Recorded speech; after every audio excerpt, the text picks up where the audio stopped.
بسم اللہ الرحمن الرحیم۔ ابتدا ہے رب کائنات کے نام سے جس کے کن کہنے سے اس دنیا میں موجود ہر چیز کا وجود عمل میں آیا۔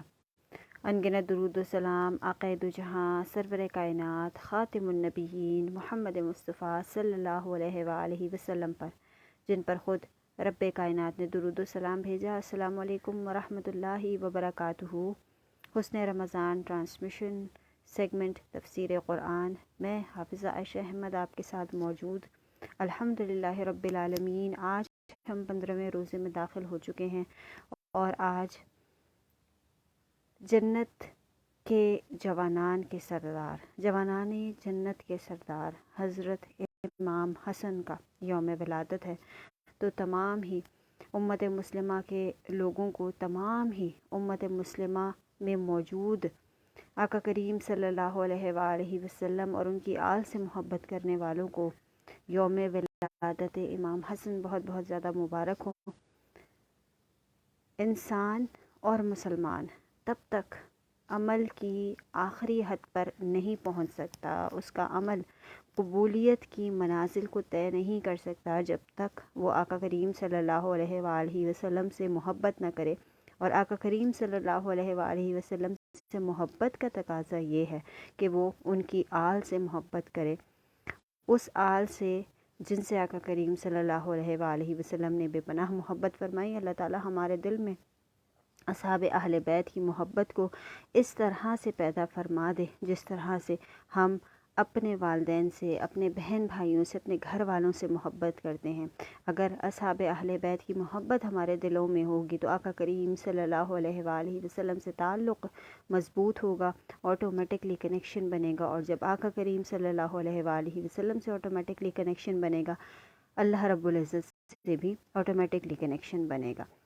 اللہ رب العزت ہم سب پر اپنا رحم و کرم فرمائے اور ہمیں اس ماہ مبارک کی برکتیں، رحمتیں سمیٹنے کا موقع عطا فرمائے، توفیق عطا فرمائے اور ہمارے اعمال کو اپنی بارگاہ میں قبول و منظور فرمائے۔ آج ہم آپ کے سامنے 12ویں پارے کی تفسیر پیش کریں گے، اور کل ہم نے حضرت یونس علیہ السلام کے واقعے کا ذکر کیا، اور حضرت یونس علیہ السلام جس طرح سے اپنی قوم سے نکل گئے اور پھر اللہ رب العزت کے حکم سے ایک مچھلی نے انہیں اپنے پیٹ میں رکھا، پھر اس مچھلی نے ایک مقررہ وقت پر اللہ رب العزت کے حکم سے آپ کو واپس اس دنیا میں، واپس ان روشنیوں میں، ان رنگینیوں میں واپس آ کر اس نے دیا، اور اللہ رب العزت کے حکم کی تعمیل کی۔ پھر حضرت یونس علیہ السلام نے اپنے اس عمل پر شرمندگی کا اظہار کیا، اللہ رب العزت سے معافی مانگی اور واپس اپنی قوم میں گئے تو دیکھا کہ ان کی قوم ایمان لا چکی تھی، اور ایمان وہ اللہ رب العزت کی ذات پر اس طرح سے لائی تھی کہ جس طرح سے یونس علیہ السلام انہیں حکم دیا کرتے تھے، تاکید کیا کرتے تھے۔ یہ پورا واقعہ کل ہم نے آپ کے ساتھ ذکر کیا۔ آج ہم 12ویں پارے کی طرف بڑھتے ہیں، اور 12ویں پارے میں 2 صورتیں ذکر کی گئی ہیں۔ ان میں سے پہلی صورت جو ہے وہ سورہ ہود ہے، اور سورہ ہود مکی صورت ہے اور اس کی 123 آیات اور 10 رکوع ہیں۔ اس صورت میں حضرت ہود علیہ السلام کی قوم کا قصہ بیان کیا گیا ہے، اور اس لیے اس کو سورہ ہود کے نام سے رکھا گیا ہے، مخاطب کیا گیا ہے قرآن مجید میں۔ اللہ رب العزت یہاں پر قرآن مجید کی عظمت اور اس کی شان کو بیان کر رہے ہیں کہ اللہ رب العزت نے قرآن مجید کی آیات، قرآن مجید کے مضامین اور قرآن مجید کے معنی جو ہیں اس میں کسی قسم کا خلل نہیں آتا۔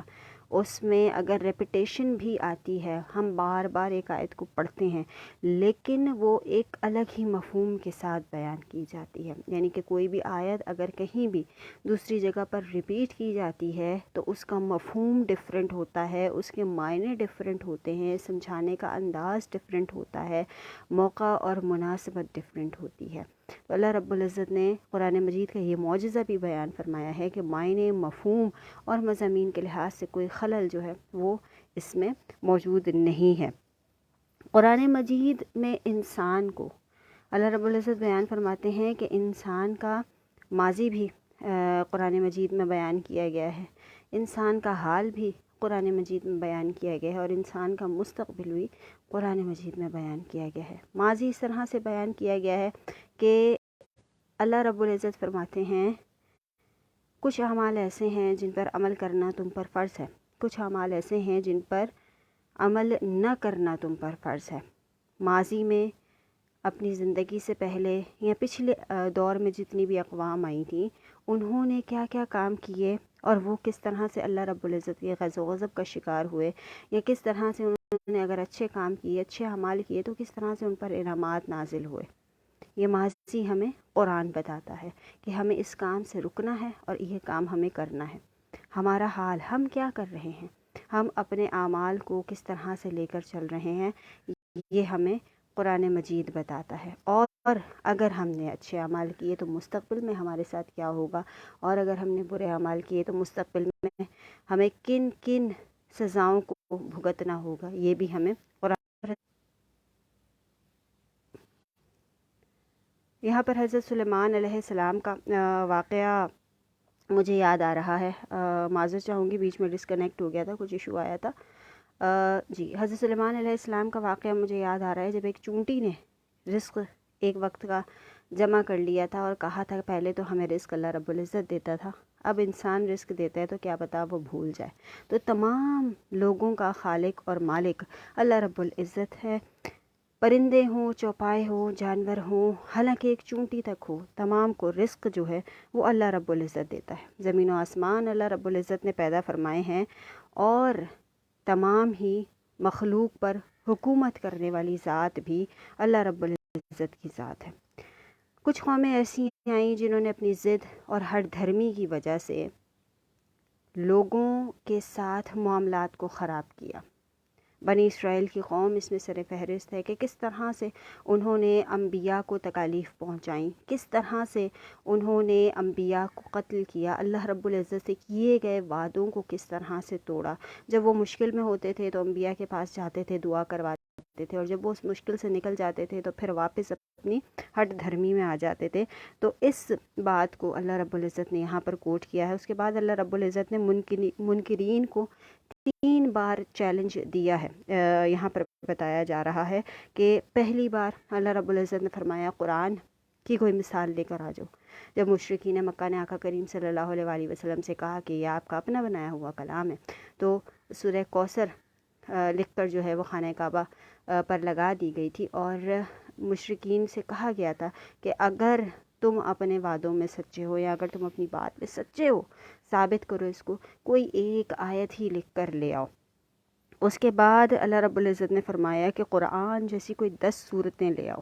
اور تیسری بار بعد اللہ رب العزت نے حکم دیا کہ سورہ بقرہ میں قرآن کریم جیسی صرف ایک صورت بنا کر لے آؤ۔ یہ چیلنج ان کو دیے گئے تھے، لیکن وہ تینوں چیلنجز کو قبول کرنے کے عاجز تھے، یعنی کہ وہ اس کو قبول نہیں کر پائے تھے۔ پھر اللہ رب العزت یہاں پر انسانوں کے 2 گروہوں کا تذکرہ کر رہے ہیں، اور کہہ رہے ہیں کہ پہلا گروہ جو ہے اس کا ہدف صرف دنیا کی زندگی ہے، یعنی کہ وہ دنیا کی زندگی میں مگن رہتے ہیں، دنیا کی زندگی میں مصروف رہتے ہیں، دنیا کی زندگی کے ساتھ اپنے تعلق کو قائم رکھتے ہیں، اور سب کچھ ان کے لیے دنیا کی زندگی ہوتی ہے۔ اور دوسرے جو لوگ ہیں، دوسرا جو گروہ ہے وہ توفیق والا گروہ ہے، اور وہ دنیا کی زندگی کے ساتھ ساتھ آخرت کی زندگی کو فوقیت دیتا ہے، یعنی کہ دنیا کی زندگی تو وہ جینے کی کوشش کرتا ہے، لیکن اس کے لیے جو سب سے امپورٹنٹ ہوتی ہے وہ آخرت کی زندگی ہوتی ہے، اللہ رب العزت کے بتائے ہوئے راستے پر چلنا ہوتا ہے، اور آقا کریم صلی اللہ علیہ وآلہ وسلم کی تعلیمات پر عمل کرنا ہوتا ہے، اور یہی لوگ دنیا اور آخرت دونوں میں کامیاب ہیں۔ اللہ رب العزت یہاں پر بیان فرما رہے ہیں کچھ جہانوں کا تذکرہ فرما رہے ہیں اللہ رب العزت، اور بتا رہے ہیں کہ اس دنیا میں جتنے بھی جہان ہیں، اس دنیا میں جتنی بھی جگہیں ہیں، اس دنیا کا ذرہ ذرہ جو ہے وہ اللہ رب العزت کی قبضہ قدرت میں ہے، ہماری امیجنیشن سے بھی بہت زیادہ دور ہیں وہ تمام چیزیں۔ پھر اللہ رب العزت وحی، نبوت اور قرآن مجید کا تذکرہ کر رہے ہیں کہ ہم نے ہی اپنے کچھ خاص بندوں پر احکامات نازل فرمائے، اور ان احکامات کو، ان تعلیمات کو عمل کروانے کے لیے ہمیں آپ لوگوں کے درمیان کچھ خاص لوگوں کو بھیجنا پڑا، وہ ہمارا ہی پیغام لے کر آئے، اور ان تمام انبیاء، ان تمام کتب، ان تمام باتوں پر مہر لگانے کے لیے آقا کریم صلی اللہ علیہ وآلہ وسلم کی ذات کو اس دنیا میں بھیجا گیا، اور آقا کریم صلی اللہ علیہ وآلہ وسلم پر قرآن مجید کا نزول ہوا، جو کہ اگلی اور پچھلی جتنی بھی کتابیں آئی ہیں ان کی گواہی دیتی ہے، اور آگے آنے والے تمام واقعات کو وہ بیان کرتی ہے۔ پھر اللہ رب العزت یہاں پر بیان فرما رہے ہیں کہ مشرکین مکہ جو ہیں وہ بخوبی جانتے تھے کہ آقا کریم صلی اللہ علیہ وآلہ وسلم امی ہیں، کیونکہ بچپن سے آقا کریم صلی اللہ علیہ وآلہ وسلم ان کے ساتھ رہے تھے، لیکن اپنی ضد اور اپنے عناد کی وجہ سے وہ آقا کریم صلی اللہ علیہ وآلہ وسلم پر بیجا نعوذ باللہ الزامات، تہمتیں اور بہتان لگایا کرتے تھے۔ پھر اللہ رب العزت یہاں پر غیب کی خبروں کے حوالے سے بتا رہے ہیں کہ ہم نے جتنا اپنے نبی کو بتا دیا وہ ان کو معلوم ہے، باقی اللہ رب العزت بہتر جانتے ہیں۔ اللہ رب العزت کی جانب سے جس کو جتنا بتایا گیا، جس کو جتنا علم دیا گیا اتنا معلوم ہے، باقی اللہ رب العزت کی ذات بہتر جاننے والی ہے۔ اور پھر اللہ رب العزت یہاں پر حضرت موسیٰ علیہ السلام اور حضرت ہارون علیہ السلام کا قصہ بیان کرتے ہوئے یاد دلا رہے ہیں کہ ایسی بستیاں تم سے پہلے موجود تھیں جنہوں نے اللہ رب العزت کی ذات کا انکار کیا، نبیوں کو تکالیف پہنچائی، وہ لوگ تہس نہس کر دیے گئے اور ان کا آج کوئی بھی امکان موجود نہیں ہے۔ یہ تمام واقعات بیان کرنے کا مقصد آقا کریم صلی اللہ علیہ وآلہ وسلم کو تسلی دینا تھا، کیونکہ مکی دور میں آقا کریم صلی اللہ علیہ وآلہ وسلم کو مشرکین مکہ نے بے انتہا تکالیف پہنچائیں، وہ جسمانی بھی تھیں اور وہ روحانی بھی تھیں۔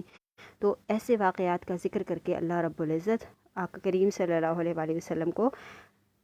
تسکین دینا چاہتے تھے، تسلی دینا چاہتے تھے اور استقامت کا حکم دیتے تھے، یعنی کہ آپ اپنے مشن پر ثابت قدم رہیے، ان لوگوں کا کام ہے باتیں کرنا، ان لوگوں کا کام ہے تکالیف پہنچانا، اور یہ اسی لیے پیدا کیے گئے ہیں۔ اس کے بعد یہاں پر اللہ رب العزت جو ہیں وہ بیان فرما رہے ہیں کہ اللہ رب العزت سرکشوں کو کس طرح سے پکڑ میں لیتے ہیں، کس طرح سے ان پر عذاب بھیجتے ہیں۔ پہلے ان کو ڈھیل دی جاتی ہے، ان کو سمجھانے کی کوشش کی جاتی ہے، بار بار انکار کرنے پر اللہ رب العزت جب ان کی پکڑ کرتے ہیں تو ان پر عذاب کو بھیجتے ہیں، اور وہ عذاب بہت طرح کے ہوتے ہیں۔ اللہ رب العزت نے سب سے پہلا جو پیغام دیا وہ زمین پر فتنہ اور فساد نہ پھیلانے کا پیغام تھا۔ یہ لوگ فتنہ اور فساد پھیلایا کرتے تھے، عیش پرستی اور گناہوں میں مبتلا رہتے تھے۔ تو اللہ رب العزت فرماتے ہیں کہ ہم نے تمہارے دلوں کو مضبوط کر دیا، اور حضرت ہود علیہ السلام کے گناہوں کی حضرت ہود علیہ السلام کے قوم کے گناہوں کی بنا پر ان پر عذاب مسلط کیا گیا اور ان کو ختم کر دیا گیا، ان کو تہس نہس کر دیا گیا۔ اچھا، کہا جاتا ہے یہ لوگ جو تھے بہت زبردست آرکیٹیکٹ تھے اور بڑے زبردست گھر بنایا کرتے تھے، اور یعنی کہ اللہ تعالیٰ نے ان کو بہت بڑے ٹیلنٹ سے نوازا تھا، لیکن یہ اللہ رب العزت کے نافرمان تھے، اس لیے ان کو ان کے گھروں سمیت تہس نہس کر دیا گیا اور بند کر دیا گیا۔ اور پھر اللہ رب العزت یہاں بیان فرماتے ہیں کہ اے محمد صلی اللہ علیہ وآلہ وسلم، ہم آپ کو آپ کے دوستوں کے واقعات بیان کر کے سناتے ہیں تاکہ آپ کا دل مضبوط ہو اور آپ مضبوطی سے اپنے مشن پر ثابت قدم رہیں۔ اور مومنوں کے لیے اس حق میں نصیحت ہے جو ہم نے آپ کو عطا کیا ہے، یعنی کہ قرآن مجید، اور جو نہیں سمجھتے ان کے لیے اس میں عبرت موجود ہے۔ یہاں پر اس سورت کا اختتام ہوتا ہے۔ اب بڑھتے ہیں ہم سورہ یوسف کی جانب۔ سورہ یوسف میں 111 آیات اور 12 رکوع موجود ہیں، اور اس میں کمپلیٹلی حضرت یوسف علیہ السلام کے قصے کو بیان کیا گیا ہے کہ کس طرح سے حضرت یوسف علیہ السلام کی زندگی میں رونما ہونے والے واقعات اور کس طرح سے انہوں نے اس پہ قابو پایا۔ حضرت یوسف علیہ السلام حضرت یعقوب علیہ السلام کے بیٹے تھے، اور حضرت یعقوب علیہ السلام کے اولاد جو تھی وہ 11 بیٹے تھے ان کے، اور حضرت یوسف علیہ السلام چھوٹے تھے، ان سے چھوٹے ایک بھائی تھے بنیامین، بہت محبت کیا کرتے تھے کیونکہ ان کی والدہ کا بچپن میں ہی انتقال ہو گیا تھا۔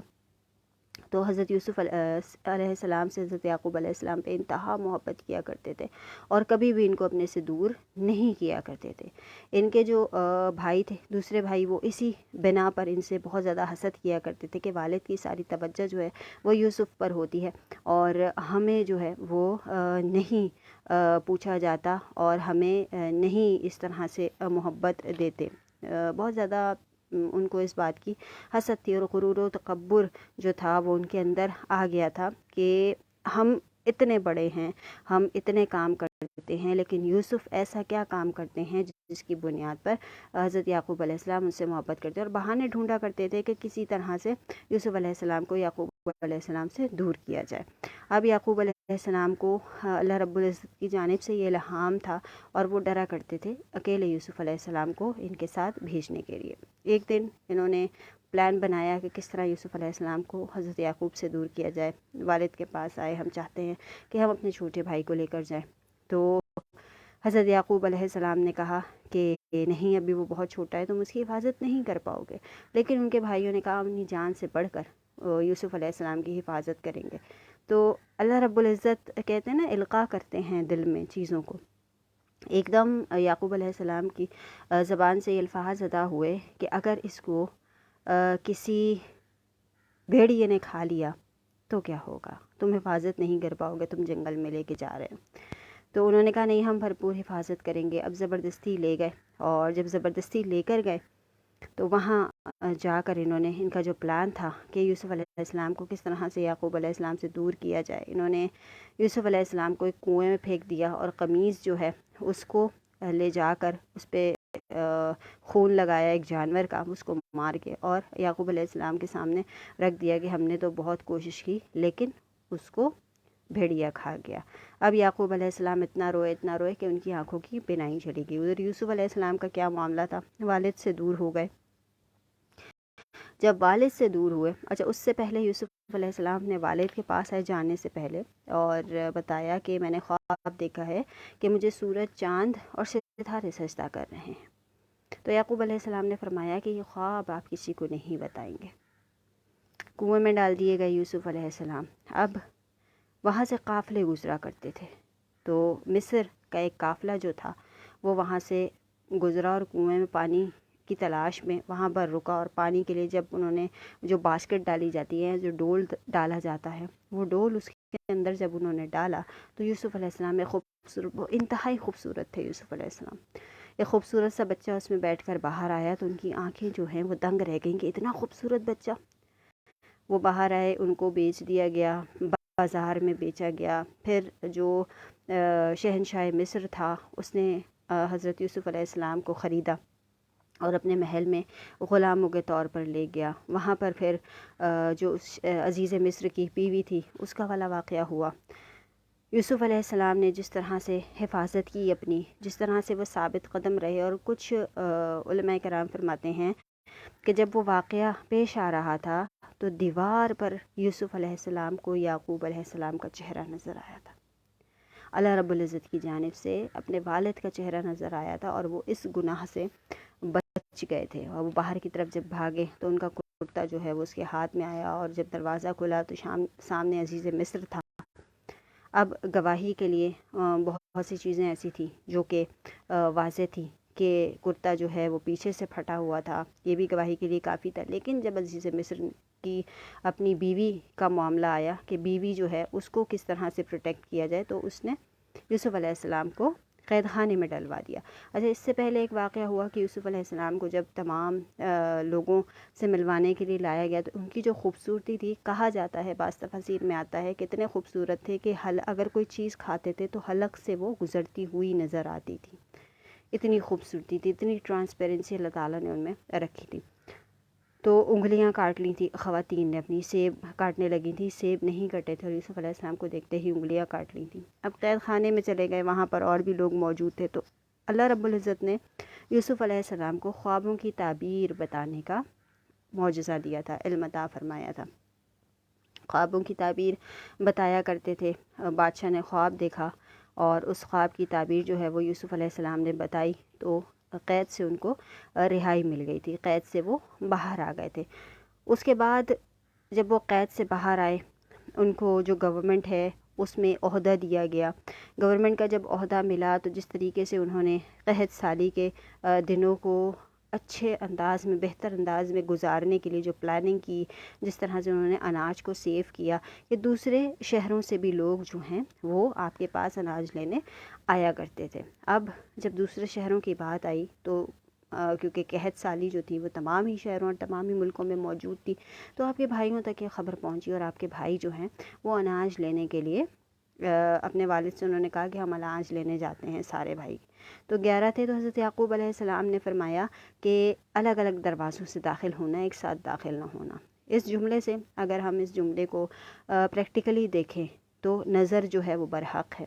اور حضرت یعقوب علیہ السلام کو ڈر تھا کہ ایک ساتھ ان کے بیٹوں کو دیکھا جائے گا تو نظر جو ہے وہ لگ سکتی ہے، کیونکہ وہ یوسف علیہ السلام کو کھو چکے تھے اور ان کو اس چیز کا ڈر تھا کافی۔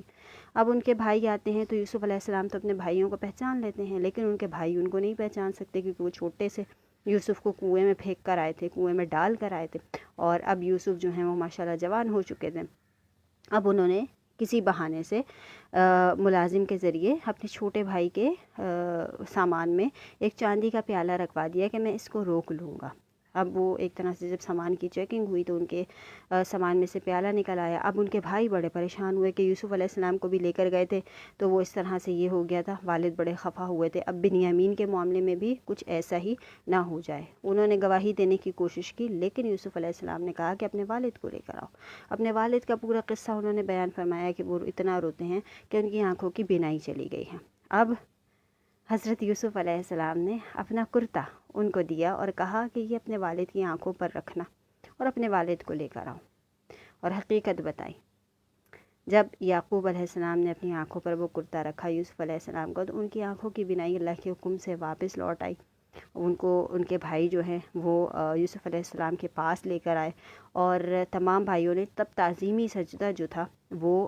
کیا جاتا تھا، یعنی کہ تعظیماً سجدہ جائز تھا۔ تمام بھائیوں نے سجدہ کیا، یوسف علیہ السلام اپنے والد سے ملے، اور وہ جو مناظر تھے، اللہ اکبر کبیرہ۔ اس صورت سے ہمیں بہت سی چیزیں معلوم ہوتی ہیں۔ اللہ رب العزت پر توکل سب سے زیادہ ضروری ہے۔ دعائیں لازمی قبول ہوتی ہیں، اگر آپ سچے دل سے دعائیں مانگیں تو دعائیں لازمی قبول ہوتی ہیں۔ اللہ رب العزت بچھڑے ہوئوں کو ملاتا ہے۔ اگر آپ کے رشتوں میں عقیدت ہوگی، اگر آپ کے رشتوں میں محبت ہوگی، اگر آپ کے رشتوں میں اخلاص ہوگا، تو وہ کبھی بھی آپ سے روحانی طور پر دور نہیں ہو سکتے۔ اللہ رب العزت، میں بہت معذرت چاہتی ہوں، آج انٹرنیٹ کنیکشن جو ہے وہ تھوڑا سا پرابلم کر رہا ہے، تو وہ بار بار ری اسٹور کا مجھے اشارہ دے رہا ہے۔ بہت معذرت چاہتی ہوں، آج کافی معاملات جو ہیں وہ خراب رہے ہیں۔ اللہ رب العزت ہم پر اپنا رحم و کرم فرمائے۔ رشتے جو ہیں، خون کے رشتے، وہ ہمیشہ دغا دیتے ہیں، ہمیشہ دھوکہ دیتے ہیں، تکلیف دیتے ہیں۔ اللہ رب العزت نے یہ رشتے بنائے ہی اس لیے ہیں تاکہ ہم ان سے سبق حاصل کریں، اور اگر آج کے دور میں اگر ہم اس کو دیکھیں تو بہت سے لوگ ہمیں یہ شکوہ کرتے ہوئے نظر آتے ہیں کہ رشتہ داروں نے ہمارے ساتھ یہ مسائل کیے، یا رشتہ دار ہمارے ساتھ یہ پرابلم کر رہے ہیں۔ تو ہمیں حضرت یوسف علیہ السلام کی زندگی کو اور ان کے واقعے کو ذہن میں لانا چاہیے کہ کس طرح سے اللہ رب العزت، لوگوں نے ان کو ذلت دینی چاہیے، لوگوں نے ان کو تکلیف پہنچانی چاہیے، ان کے اپنے بھائیوں نے، لیکن اللہ رب العزت نے ان کو عزت دینی تھی، تو اللہ رب العزت نے ان کو کنویں سے اٹھا کر مصر کے تخت پر بٹھا دیا، بادشاہ بنا دیا۔ تو وہ تعز من تشاء و تذل من تشاء، اللہ رب العزت ہی عزت دینے والا ہے، اور اللہ رب العزت ہی جانتا ہے کہ کب کس کو کیا دینا ہے۔ ہماری دعائیں بہت زیادہ، ہم اپنی سوچ کے مطابق دعا مانگتے ہیں، لیکن اللہ رب العزت ہمیں جب نوازتا ہے تو وہ اپنی رحمت کے مطابق نوازتا ہے، اور جب وہ اپنی رحمت کے مطابق نوازتا ہے تو وہ ہماری سوچ سے کہیں زیادہ ہوتا ہے۔ اکثر میں دیکھتی ہوں اور اکثر میں خود بھی سوچتی ہوں کہ ہم دعا مانگتے ہیں، ہم بے صبرے ہیں فوراً ہماری دعا قبول ہو جائے، لیکن وہ دعا ہمارے حق میں اگر بہتر نہیں ہوتی تو وہ قبولیت کے درجے پر نہیں پہنچتی، اور کچھ عرصے کے بعد ہم خود شکر ادا کر رہے ہوتے ہیں کہ الحمدللہ اللہ رب العزت نے ہماری وہ دعا قبول نہیں کی تھی اور ہمیں اصلیت بتا دی۔ تو اللہ رب العزت معاملات کو بہتر سمجھنے والا ہے۔ جب بھی پریشان ہو، جب بھی دکھی ہو، جب بھی رشتوں کے حوالے سے، رشتہ داروں کے حوالے سے، لوگوں کے حوالے سے مایوسی آنے لگے، تو حضرت یوسف علیہ السلام کے واقعے کو یاد کر لیجیے گا۔ تمام پوائنٹس آپ کو کلیئر ہو جائیں گے اور آپ کی زندگی میں آسانیاں پیدا ہو جائیں گی۔ انشاءاللہ العزیز کل اسی وقت دوبارہ آپ سے ملاقات ہوگی، اور کوشش کروں گی کل 13ویں اور 14ویں پارے کی تفسیر آپ کے سامنے، 2 پاروں کی تفاسیر آپ کے سامنے بیان کروں، کیونکہ کنیکٹڈ ہے، اور واقعہ جو ہے اس کو میں ڈسکنیکٹ نہیں کرنا چاہتی بیچ میں سے، اس لیے میں کوشش کروں گی کہ ان دونوں کو مختصراً آپ کے سامنے بیان کروں۔ اللہ رب العزت آپ کی اور میری تمام مشکلات کو اپنی رحمت سے حل فرمائے، اپنی رحمت سے دور فرمائے، اور ہماری ہر جائز خواہش کو اپنی بارگاہ میں قبول فرما کے ہمیں وہ تمام عطا فرمائے جو ہمارے حق میں بہتر ہو، اور جو اللہ رب العزت کی ذات، آقا کریم صلی اللہ علیہ وآلہ وسلم کی ذات اور دین اسلام کے لیے فائدہ مند ہو، ہمارے لیے فائدہ مند ہو، قیامت کے دن ہمیں سرخرو فرمائے۔ بہت شکریہ تمام ہی لوگوں کا جنہوں نے دیکھا۔ وردہ تھینک یو سو مچ، آپ کا اب ساتھ رہیں، اور بھی جتنے لوگ ہمارے ساتھ موجود رہے، بہت بہت شکریہ آپ لوگوں کی اپریسیشن، آپ لوگوں کی محبت اسی طرح سے ہمارے ساتھ رہے تو ہمیں موٹیویشن بھی ملتا ہے، اور ہماری کوشش ہوتی ہے کہ ہم وہ باتیں آپ تک پہنچائیں جو کہ ہمارے علم میں ہیں، تاکہ اگر کوئی ایک شخص بھی ایک پوائنٹ پر بھی عمل کرتا ہے وہ ہمارے لیے صدقہ جاریہ ہے۔ اللہ رب العزت ہم سب پر رحم فرمائے اور ہمیں توفیق عطا فرمائے قرآن کو صحیح طور پر پڑھنے کی، سمجھنے کی، اور اس پر عمل کرنے کی۔ انشاءاللہ کل ہوتی ہے دوبارہ آپ سے ملاقات، مجھے اور میری ٹیم کو اپنی دعاؤں میں یاد رکھیے گا۔ اللہ حافظ۔